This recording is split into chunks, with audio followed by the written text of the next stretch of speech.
लोकसभा चुनाव में 370 सीटों का लक्ष्य तय करने के लिए बीजेपी कई रणनीति पे चर्चा कर रही है, लेकिन ऐसा लगता है कि उसकी इलेक्शन मशीनरी जो है वो काफ़ी तेज काम कर रही है। कल विपक्ष ने जब प्रधानमंत्री से उनके परिवार के बारे में पूछा तो आज प्रधानमंत्री तेलंगाना पहुंचे।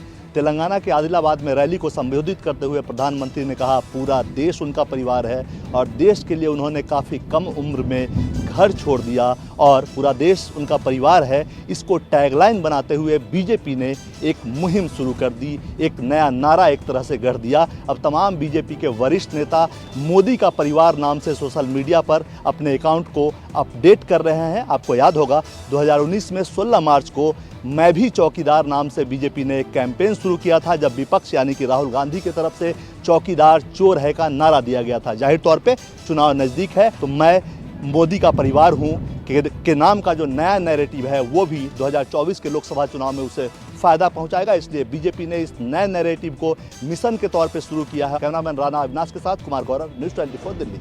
राजस्थान में बीजेपी ने 25 लोकसभा सीटों में से अपने 15 प्रत्याशियों के नामों की पहली सूची जारी कर दी है, लेकिन इस सूची के जारी होने के साथ ही पार्टी कार्यकर्ताओं की बेचैनी भी बढ़ गई है। खास तौर पर उन नेताओं की जिनका टिकट इस बार काट दिया गया था और बाकी 10 सीटों को लेकर भी जो सांसद वर्तमान में हैं उनकी धड़कनें बढ़ी हुई है। पार्टी में इस वक्त असंतोष का आलम क्या है, इसका अंदाजा इसी बात से लगाया जा सकता है कि जिनके टिकट कटे उनमें से कई प्रत्याशी खुलकर अब संगठन के खिलाफ जाने की बात अपने समर्थकों के बीच में किसी न किसी रूप में कहते नजर आ रहे हैं। बीजेपी के ही कार्यकर्ता अब इसे लेकर विरोध कर रहे हैं कि महेंद्रजीत सिंह मालवीय जब कांग्रेस सरकार में मंत्री थे तो उन पर भ्रष्टाचार के काफी संगीन आरोप लगे थे। ऐसे में उन्हें टिकट दिया जाना कहां तक उचित है। फिलहाल तो यह देखना होगा कि पहली सूची जारी होने के बाद बीजेपी कार्यकर्ताओं की नाराजगी को पार्टी के बड़े नेता किस तरह से दूर कर पाएंगे। कैमरामैन विजय सिंह के साथ श्रीवत्सन, जयपुर न्यूज़ 24। भारतीय जनता पार्टी ने 195 उम्मीदवारों की पहली सूची जारी कर दी है, लेकिन महाराष्ट्र से एक भी नाम वहां पर शामिल नहीं है। महाराष्ट्र में महायुति की सरकार है और तीनों पार्टियों के बीच में एक लड़ाई सी चल रही है कि सबसे ज्यादा सीट किसके हिस्से में आए। बात करें महाराष्ट्र के 48 लोकसभा की तो महाराष्ट्र में 3 लोकसभा सीट को लेकर अभी भी घमासान जारी है। उत्तर पश्चिम मुंबई से शिवसेना शिंदे गुट के मौजूदा सांसद वहां पर टिकट मांग रहे गजानन कीर्तिकर। वही रत्नागिरी सिंधुदुर्ग लोकसभा भी शिवसेना अपने खाते में चाहती है। और तीसरी जो सीट है वो अमरावती लोकसभा, वहां पर आनंदराव अडसुल जो शिवसेना शिंदे गुट में है, उन्होंने कहा है कि 8 बार हम यहां से चुनाव लड़ चुके हैं और अब की बार भी ये सीट शिवसेना के हिस्से में ही आएगी। अमित शाह आने वाले अगले 2 दिनों में यानी 5 और 6 तारीख को महाराष्ट्र के दौरे पर है और इसी दौरे में बताया जाता है कि 48 लोकसभा सीटों को लेकर वहां पर मुहर लग जाएगी। कैमरामैन दिलीप अवेरे के साथ विनोद जगदाले, न्यूज़ 24 मुंबई। बीजेपी की केंद्रीय चुनाव समिति की बैठक में 195 सीटों पर उम्मीदवारों का नाम घोषित कर दिया, जिसमें से दिल्ली की 7 सीटों में से 5 सीटों पर उम्मीदवारों के नाम का फैसला हो गया। जैसे ही उम्मीदवारों के नाम आए उसमें साफ हो गया कि 4 मौजूदा सांसदों के टिकट कट चुके थे। अब ऐसे में सवाल ये भी खड़े हो रहे थे कि मौजूदा सांसदों के टिकट कटने के बाद क्या होगा। वहीं प्रवेश वर्मा ने ट्वीट करके कहा कि जो उम्मीदवार हैं कमलजीत शेरावत, प्रवेश वर्मा ने कमलजीत शेरावत को शुक्रिया कहा और कहा कि मैं लोकसभा चुनावों में कमलजीत शेरावत का पूरी तरह से साथ दूंगा और उन्हें बधाई देता हूं कि वो पश्चिमी दिल्ली से उम्मीदवार है। यानी साफ तौर पर अब मिला जुला के जिस तरीके से डैमेज कंट्रोल की बात की जा रही थी तो अब उसे कंट्रोल करने की कोशिश की जा रही है और साफ तौर पर यह कहा जा रहा है कि सांसदों के टिकट कटे नहीं हैं बल्कि उन्हें दूसरी जिम्मेदारियां जो है दी जाएंगी, क्योंकि भाजपा अब हर प्रदेश में यही एक्सपेरिमेंट करती नजर आ रही है। कैमरामैन संजय राउत के साथ दिव्या अग्रवाल, दिल्ली, न्यूज़ 24। दिल्ली सरकार ने पेश किया 2024-25 का बजट, जिसके जरिए कोशिश ये की गई है कि आने वाले लोकसभा चुनाव और अगले साल होने वाले विधानसभा चुनाव को साधा जाए, जिसमें सबसे बड़ी खबर यही है कि महिलाओं को साधने की कोशिश की गई है और मुख्यमंत्री महिला सम्मान योजना को लाया गया है, जिसके तहत 18 वर्ष से अधिक आयु की प्रत्येक महिला को 1000 रुपये प्रति माह देने की बात कही गई है। लेकिन साथ ही साथ इसमें यह कहा गया है कि जो सरकारी कर्मचारी हैं या आयकर दाता है या फिर किसी तरीके से सरकारी पेंशन उनको मिलती है, उनको इस योजना का लाभ नहीं मिलेगा, लेकिन बाकी महिलाओं को इस योजना का सीधे सीधे लाभ मिलेगा। महिला की बात जिस तरीके से उन्होंने की है मुख्यमंत्री ने, उसमें साफ उन्होंने स्पष्ट किया कि महिला सशक्तिकरण होना अति आवश्यक है। अगर महिला सशक्त होती हैं तभी वो कोई फैसला ले सकती है। यानी आने वाले चुनाव को देखते हुए कई बातों पर उन्होंने केंद्र बिंदु रखी और साथ ही साथ राम राज्य की अवधारणा को लेकर भी लगातार वो चर्चा करते रहे। यानी कुल मिलाकर जिस तरीके से फिलहाल पूरे देश में राजनीतिक माहौल चुनाव को लेकर दिखाई पड़ रहा है, वही माहौल इस वक्त बजट के जरिए भी दिखाने की कोशिश की जा रही है। कैमरा पर्सन कलिकांत झा के साथ पल्लवी झा, दिल्ली न्यूज़ 24। दिल्ली सरकार का बजट इस बार इसलिए खास था कि कहा गया कि इस बार की थीम है राम राज्य। राम राज्य मतलब सभी लोगों को एक प्रकार एक समान काम मिले, उनके लिए खुशहाली हो और ऐसी स्थिति बने कि आर्थिक रूप से वो लोग मजबूत हों। शायद यही वजह है कि इस बार के बजट को राम राज्य नाम से दिया गया। साथ साथ आतिशी ने करीब भगवान राम का नाम 15 बार से ज़्यादा लिया और ये समझाती नजर आई कि ये बजट इस तरीके का होगा कि लोगों के लिए फ़ायदा देने वाला और लोग इससे फ़ायदा उठा भी पाएंगे। चुनावी साल है तो ऐसे में लोकसभा चुनाव से पहले ये बजट अपने आप में नायाब इसलिए भी है कि इस बार केजरीवाल सरकार ने तमाम वो घोषणाएं भी करी जिसे देखकर ये कहा जा सकता है कि उम्मीद है कि 2024 के इस लोकसभा चुनाव में केजरीवाल सरकार जानते हैं कि इस बजट के अपने आप में कई सारे अहम चीज़ें भी हैं और शायद यही वजह है कि भगवान राम का नाम लेते हुए करीब 15 बार से ज़्यादा आतिशी ने ये समझाने का प्रयास किया कि वो हर मुद्दे पर इस बात को आगे बढ़ाने की कोशिश कर रही हैं कि इस बार का बजट विशेष है, खास है और आम लोगों के लिए है। कैमरा पर्सन दीपक दुबे के साथ वरुण सिन्हा, न्यूज़ 24 दिल्ली। मध्य प्रदेश में भारत जोड़ो न्याय यात्रा के दौरान राहुल गांधी ने आज मध्य प्रदेश में तीसरे दिन सिंधिया के गढ़ में हुंकार भरी। राहुल गांधी की न्याय यात्रा सबसे पहले ग्वालियर से शिवपुरी पहुंची और यहां से जो यात्रा है गुना पहुंची। गुना में राहुल गांधी खुली जीप में सवार होकर घूमे। बड़ी संख्या में राहुल गांधी की इस यात्रा में जो लोग हैं वो शामिल हुए। राहुल गांधी ने इस दौरान प्रधानमंत्री नरेंद्र मोदी पर हमला किया। उन्होंने कहा कि प्रधानमंत्री ने सब जो नौकरियां थी वो खत्म कर दी हैं। राहुल गांधी की यात्रा गुना से होते हुए राधौगढ़ और राधौगढ़ के बाद अगला पड़ाव जो राहुल गांधी की भारत जोड़ो न्याय यात्रा का होगा वो होगा ब्यावरा, जहां पर किसानों के साथ खाट पंचायत भी राहुल गांधी करेंगे और यहीं पर रात्रि विश्राम करेंगे। इसके बाद राहुल गांधी उज्जैन पहुंचकर महाकाल मंदिर में जाएंगे और महाकाल के दर्शन करेंगे। राहुल गांधी की यात्रा मध्य प्रदेश में 5 दिन रहेगी और 6वें दिन राहुल गांधी की यात्रा राजस्थान में एंट्री करेगी। कैमरा पर्सन कमलेश व्यास के साथ विपिन श्रीवास्तव, न्यूज़ 24 मध्य प्रदेश। लोकसभा चुनाव के ऐलान से पहले प्रधानमंत्री मोदी आज से लेकर अगले 10 दिन तक मैराथन दौरे पे हैं। इस दौरान वो 14 राज्यों का दौरा करेंगे। राज्य में जाकर केंद्र की योजनाओं का सौगात राज्य की जनता को देंगे। साथ ही रैली के माध्यम से वो आम जनता से रूबरू भी होंगे। आज प्रधानमंत्री ने अपने 10 दिवसीय दौरे की शुरुआत तेलंगाना के आदिलाबाद में विकास परियोजनाओं के उद्घाटन और जनसभा के संबोधन से किया है। इसके बाद उन्होंने तमिलनाडु के कलपक्कम में सार्वजनिक बैठक को संबोधित किया। तमिलनाडु से फिर वो हैदराबाद के लिए प्रस्थान करेंगे। अगले दिन 5 मार्च को मोदी तेलंगाना के संगारेड्डी में सार्वजनिक संबोधन करेंगे। वहीं से पीएम ओडिशा रवाना होंगे, जहां चंडीखोल में एक सार्वजनिक कार्यक्रम को संबोधित करेंगे। 10 दिन में 14 राज्यों का मैराथन दौरा प्रधानमंत्री का है। कई लाख करोड़ की परियोजनाओं की सौगात वो देश को देंगे, साथ ही जनता से रूबरू होंगे। इसलिए अंदाजा ये लगाया जा रहा है कि चूंकि 13 तक प्रधानमंत्री का कार्यक्रम है, इसलिए 13 तारीख को देर शाम या फिर अगले दिन लोकसभा चुनाव का ऐलान हो सकता है। कैमरामैन राणा अविनाश के साथ कुमार गौरव, न्यूज़ 24 दिल्ली। आज से 2 दिनों के बाद प्रधानमंत्री नरेंद्र मोदी 7 मार्च को श्रीनगर पहुंच रहे हैं और कश्मीर घाटी का ये प्रधानमंत्री का धारा 370 हटने के बाद पहला दौरा होगा और इसके लिए यहां पर काफ़ी तैयारियां जोरों पर चल रही है। श्रीनगर के बख्शी स्टेडियम में प्रधानमंत्री नरेंद्र मोदी एक भव्य पब्लिक रैली करने जा रहे हैं, जिसको लेकर आप देख सकते हैं श्रीनगर के बख्शी स्टेडियम को अभी से सुरक्षा के घेरे में ले लिया गया है। यहां पर सुरक्षा व्यवस्था काफी कड़ी है और चारों तरफ जो है पुलिस और स्पेशल फोर्सेस के लोग नजर आ रहे हैं। पूरे स्टेडियम और आसपास के इलाके को सैनिटाइज किया जा रहा है। साथ ही साथ अंदर लोगों के लिए जो रैली होनी है उनके लिए टेंट बनाए जा रहे हैं। बख्शी स्टेडियम अभी से ही सुरक्षा के कड़े घेरे में यहाँ पर श्रीनगर में नजर आ रहा है। कैमरामैन मुजफ्फर रशीद के साथ आसिफ साहब, श्रीनगर, न्यूज़ 24। भले ही महाविकास अघाड़ी में कौन कितनी सीटों पर चुनाव लड़ेगा इसकी घोषणा अभी तक नहीं हो पाई हो, लेकिन उद्धव ठाकरे की शिवसेना ने अपनी तरफ से तैयारी पूरी कर ली है। उद्धव ठाकरे और आदित्य ठाकरे लगातार सड़क पर हैं। उद्धव ठाकरे ने नारा दिया है कि अब की बार महाराष्ट्र से बीजेपी तड़ीपार।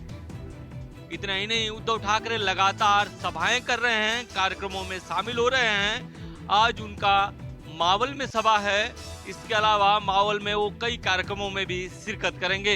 अगर आदित्य ठाकरे की बात करें तो आदित्य ठाकरे मुंबई से सटे नवी मुंबई में एक कार्यक्रम में हिस्सा लेने वाले हैं और वहां पर वो सभा को भी संबोधित करेंगे। मैं संजय के साथ इंद्रजीत सिंह, न्यूज़ 24 मुंबई।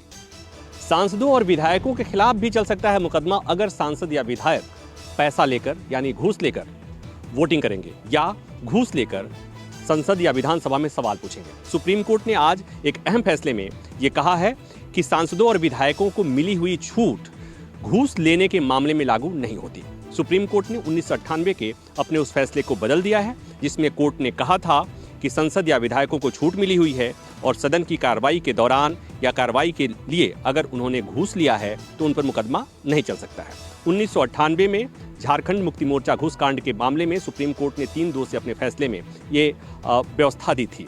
उस फैसले के खिलाफ सीता सोरेन जो झारखंड की विधायक थीं, उन पर आरोप लगा कि उन्होंने राज्यसभा चुनाव में एक कैंडिडेट से पैसा लिया और उसके बदले में वोट दिया। कैमरामैन जहांगीर के साथ प्रभाकर मिश्रा, न्यूज़ 24 दिल्ली। उत्तर प्रदेश विधान परिषद की 13 सीटों के लिए नामांकन आज से शुरू हो गया है। लोकसभा चुनाव के मद्देनजर सपा और भाजपा दोनों ही जाति समीकरणों के आधार पर तय कर रही हैं उम्मीदवारों के नाम।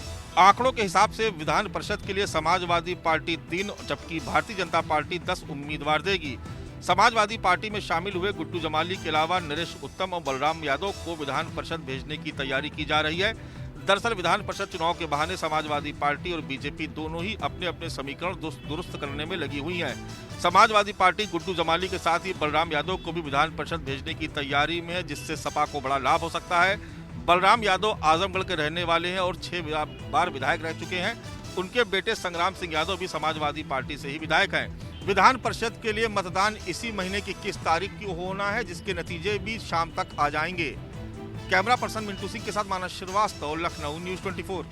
चंडीगढ़ म्युनिसिपल कॉरपोरेशन के सीनियर डिप्टी मेयर और डिप्टी मेयर के दोनों पदों पर बीजेपी ने बाजी मार ली है। बीजेपी के दोनों उम्मीदवारों ने जीत हासिल की। इन पदों के लिए 36 वोट जो हैं वो डाले गए थे, जिसमें सीनियर डिप्टी मेयर में बीजेपी के कुलजीत सिंह संधू ने 19 वोटों के साथ जीत हासिल की। वहीं कांग्रेस के प्रत्याशी गुरप्रीत सिंह को महज 16 वोट मिले। सीनियर डिप्टी मेयर चुनाव में 1 वोट जो है वो अमान्य घोषित किया गया था। डिप्टी मेयर के चुनाव के लिए बीजेपी के प्रत्याशी राजेंद्र शर्मा ने भी जीत हासिल की। राजेंद्र शर्मा को कुल 19 वोट मिले। फरवरी के महीने में चंडीगढ़ मेयर चुनाव में हुई गड़बड़ियों के मामले में सुप्रीम कोर्ट ने एक ऐतिहासिक फैसला सुनाया था। कोर्ट ने सुनवाई के दौरान चीफ जस्टिस ने रिटर्निंग ऑफिसर द्वारा अमान्य घोषित किए गए सभी 8 वोटों को मान्य करार देने का निर्देश दिया था और जिसके बाद आम आदमी पार्टी के उम्मीदवार कुलदीप कुमार जो है वो यहाँ पर विजयी घोषित हुए। चंडीगढ़ से कैमरा पर्सन नजर आना के साथ अमित पांडे, न्यूज़ 24। मध्य प्रदेश के मुख्यमंत्री मोहन यादव ने आज अपने मंत्रिमंडल के साथ अयोध्या पहुंचकर रामलला का दर्शन पूजन किया। मध्य प्रदेश के मुख्यमंत्री मोहन यादव आज अपनी पूरी कैबिनेट के साथ अयोध्या दर्शन के लिए पहुंचे। बाकायदा अयोध्या में रामलला का दर्शन पूजन किया। मध्य प्रदेश से आते वक्त मोहन यादव ने अपने सोशल मीडिया अकाउंट पर एक वीडियो भी शेयर किया, जिसमें लिखा था कि महाकाल के भक्त अयोध्या चले। इस वीडियो में मोहन यादव जयकारा भी लगा रहे हैं। सीएम ने यह भी कहा कि अयोध्या यात्रा भगवान राम के प्रति आदर का प्रकटीकरण है। यहाँ आपको ये भी बता दें कि बीजेपी शासित राज्यों के मुख्यमंत्री लगातार अपने मंत्रिमंडल के साथ अयोध्या रामलला के दर्शन करने पहुँच रहे हैं। कैमरा पर्सन धर्मेंद्र साहू के साथ अशोक तिवारी, लखनऊ, न्यूज़ 24। संयुक्त किसान मोर्चा, गैर राजनीतिक और संयुक्त किसान मोर्चा ने अपनी अपनी रणनीतियों का खुलासा किया और इसी के चलते ही जिस तरह से शुभकरण की अंतिम अरदास हो चुकी है और उसके बाद किसान दिल्ली जाने का उन्होंने प्रोग्राम उलीक लिया और यही कारण है कि 6 तारीख को देश के अलग अलग हिस्सों से जो किसान हैं वो दिल्ली कूच करेंगे। बेशक पंजाब और हरियाणा के किसान इस समय बॉर्डरों के ऊपर बैठे हैं जहां पर उनकी संख्या बढ़ाई जाएगी और इसी के चलते ही 10 तारीख को 12 से लेकर 4 बजे तक देश के अलग अलग हिस्सों में किसान ट्रेनें रोकेंगे और अपनी मांगों के समर्थन में रोष प्रदर्शन भी करेंगे। दिल्ली के रामलीला मैदान में किसानों की महापंचायत होने जा रही है। वहीं पर अब सभी की नज़रें 6 तारीख के दिल्ली कूच के ऊपर लगी हुई हैं क्योंकि बेशक हरियाणा और पंजाब के बॉर्डरों के ऊपर सुरक्षा के खास इंतजाम किए गए हैं और सुरक्षा शंभू और खनौरी में नहीं दूसरे अलग अलग बॉर्डरों के ऊपर भी बढ़ा दी गई है। कैमरामैन गंभीर सिंह राणा के साथ विशाल अंग्रेज, न्यूज़ 24 चंडीगढ़। इंडियन नेवी में बतौर सीमैन भर्ती हुए साहिल वर्मा बीते 8 दिनों से लापता है। अभी तक उनका कोई सुराग नहीं लग पाया है कि आखिरकार साहिल वर्मा कहाँ है। घर वालों का रो रो कर बुरा हाल। हम इस समय साहिल वर्मा के घर पर मौजूद हैं। या आप उनकी माताजी को देख सकते हैं। माताजी बेहद ज़्यादा सदमे में है। उनके भाई को आप देखिए, बेहद ज़्यादा दुखी है। उसी के साथ उनके तमाम रिश्तेदारों को आप देखिए, हर किसी की आंखों में आंसू है। हर कोई दुखी है, हर कोई परेशान है, क्योंकि हर कोई भगवान से यही प्रार्थना कर रहा है कि जितनी जल्दी हो सके उनका अपना साहिल वर्मा उनके बीच जल्द वापस आ जाए। परिवार वालों ने देश के प्रधानमंत्री, देश के रक्षा मंत्री से ये गुहार लगाई है कि जितनी जल्दी हो सके आप इनके बेटे को ढूंढने के लिए पूरी मदद करिए, क्योंकि ये परिवार आज बेहद ज़्यादा दुखी है। कैमरामैन पवन के साथ पंकज शर्मा, न्यूज़ 24 जम्मू। बिहार में शिक्षा विभाग और राजभवन के बीच विवाद थमने का नाम नहीं ले रहा है। इस बीच शिक्षा विभाग और राजभवन के विवाद ने नया मोड़ ले लिया है। राजभवन के रोक के बावजूद शिक्षा विभाग ने 28 फरवरी को कुलपति, कुल सचिव और एग्जामिनेशन कंट्रोलर की बैठक बुलाई थी, लेकिन राजभवन के रोक के कारण इसमें परीक्षा नियंत्रक, कुल सचिव और कुलपति शामिल नहीं हुए। लिहाजा अब शिक्षा विभाग ने ऐसे पदाधिकारियों के खिलाफ और इन कुलपतियों के खिलाफ FIR दर्ज कराना शुरू कर दिया है। तो दूसरी तरफ राजभवन ने शिक्षा विभाग की तरफ से लगाई गई विश्वविद्यालयों के अकाउंट्स पर रोक को निरस्त कर दिया है। लेकिन अब शिक्षा विभाग ने तमाम विश्वविद्यालय के वित्तीय मामले की जांच करने के आदेश दे दिए हैं। कैमरामैन सनी के साथ अमिताभ ओझा, पटना न्यूज़ 24। महाराष्ट्र के थाने में एक हैरान करने वाला मामला सामने आया है। थाने पुलिस ने एक ऐसे गिरोह को गिरफ्तार किया है जो महिलाओं को तंत्र मंत्र, काले जादू का लालच देकर करोड़पति बनाने का झांसा देता और उनके साथ यौन शोषण कर ठगी करता। जो भी महिला इनके झांसे में फंस जाती उन्हें पैसे के लिए ब्लैकमेल भी करते थे। यह चौंकाने वाली घटना तब सामने आई जब पुलिस ने एक युवती की तलाश की जो अपने घर से गायब हो गई थी। शुरुआत में पुलिस ने एक बच्ची के यौन शोषण के आरोप में जांच शुरू की, लेकिन जांच आगे बढ़ी तो पता चला कि ये मामला एक बच्ची की यौन शोषण या एक शख्स से जुड़ा नहीं था, बल्कि एक पूरा गिरोह इसमें शामिल है।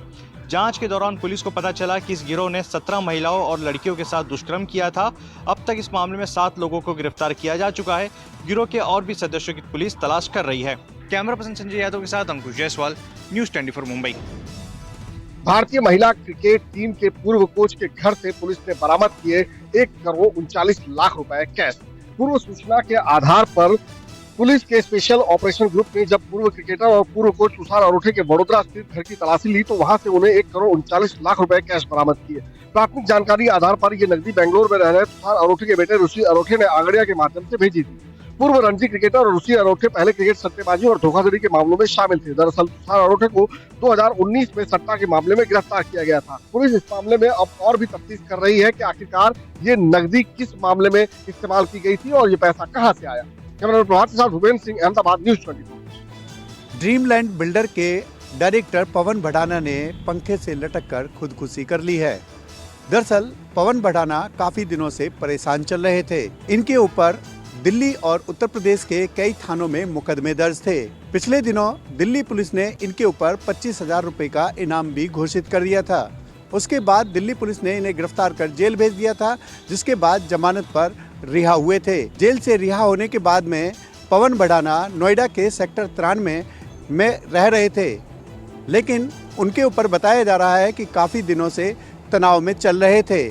मौके पर पहुंची पुलिस ने शव को पोस्टमार्टम के लिए भेज दिया है, लेकिन पुलिस को प्राइमा फेसी यही लग रहा है कि तनाव के कारण पवन भड़ाना ने पंखे से लटक कर खुदकुशी कर ली है।